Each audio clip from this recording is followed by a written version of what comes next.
Hey guys, today I'm going to be doing my May wrap-up, and I just realized actually, as I was sitting down to film this, that I don't have any of the books that I read with me, so this should be interesting. So May wasn't a great reading month for me. I only actually completed one book in its entirety, and that was the graphic novel American Born Chinese by Gene Liang Yang.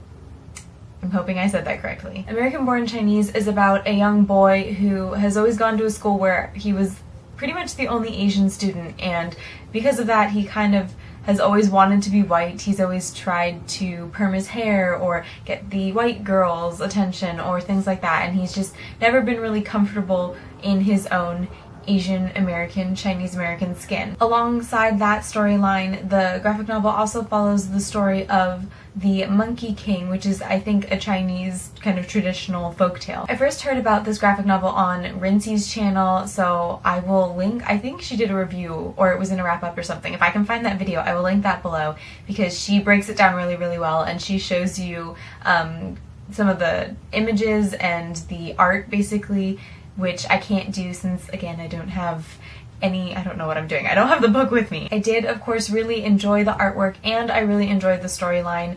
I could loosely relate it to kind of similar experiences I've had myself as an Asian American, and I just thought it was a really unique take on kind of describing the colored experience. I guess, yeah, that's how I'll put it. Overall, I thought this was a great graphic novel. It's only, I think, the second more literary graphic novel I've ever read, so I don't have a lot to compare it to, but I really, really enjoyed it, and I gave it 4 stars on Goodreads. So next in May, I finally finished The Fault in Our Stars by John Green, and yeah, I was kind of sort of supposed to be doing a read-along thing for that, which didn't happen.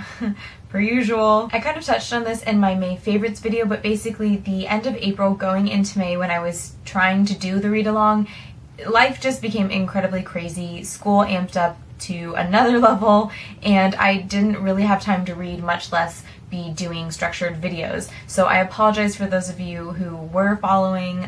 Thank you for participating in the few videos that I did put up. I'm not going to give a synopsis for this one because I'm pretty sure anybody knows what this book is about by now, but I will say that I really, really enjoyed it. I gave it 4 stars overall, and it was definitely a different reading experience than what I was expecting. 95% of the reviews out there on The Fault in Our Stars talk about crying in tissues and, you know, just being incredibly emotionally invested in the characters and then being heartbroken at the end, but I did not have that reading experience. I just never really hit that emotional level that other people have talked about hitting with this book. I never cried. I never even came close. I was a little worried, and I did have a few heart-pounding moments, but I never, I just never reached that emotional pinnacle that everybody talks about with this book. In the end, it wasn't so much a cancer story to me as it was a place that John Green created for us to kind of talk about all the things that we don't like to talk about and that scare pretty much everybody, like death, feeling lonely, having to outgrow your friends and outgrow kind of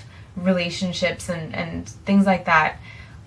Again, I really, really enjoyed it, and definitely a 4-star novel. Following that heavier theme, the last book that I finished in May was a review copy that I was sent by the author, and that was Living in Dog Years, A Reflection on High School Hell by E. Bell. As the title suggests, this isn't a particularly fun read. It follows a young woman named Listina who is basically, I think in her, the book goes from early to late 20s as she's kind of living in New York, trying to figure out her life, trying to reconcile all of the terrible things that happened to her in high school. The plot is structured kind of episodically, and we basically get to relive her bullying experiences through diary entries that she reads as part of her therapy. I know that when you are being bullied and you're in high school and things aren't going so well, you're just kind of in the moment, just trying to get through each day.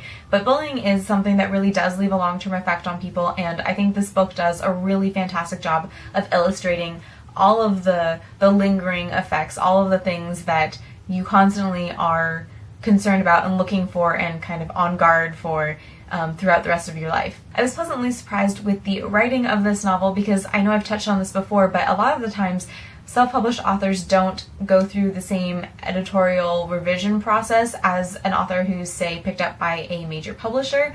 So I was really pleasantly surprised that it was a very well-written, distinct voice that was consistent throughout the entire novel. It's always sort of hard to criticize books with this kind of content because on some level it feels like it's coming from a very autobiographical place for the author. However, I did think that there were too many characters. It was very difficult to follow because each character also had a nickname.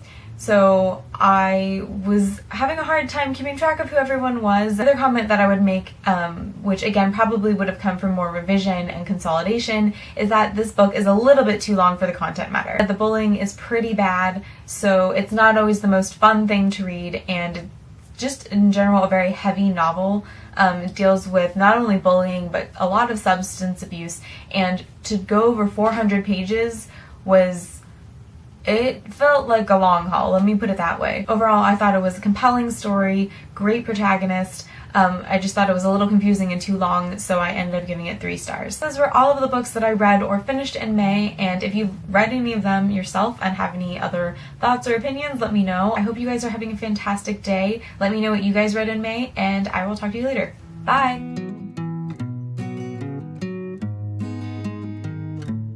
So May was a little bit of a floppy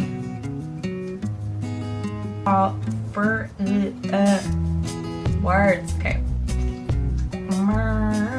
Which is what I'm having speech issues today. Okay.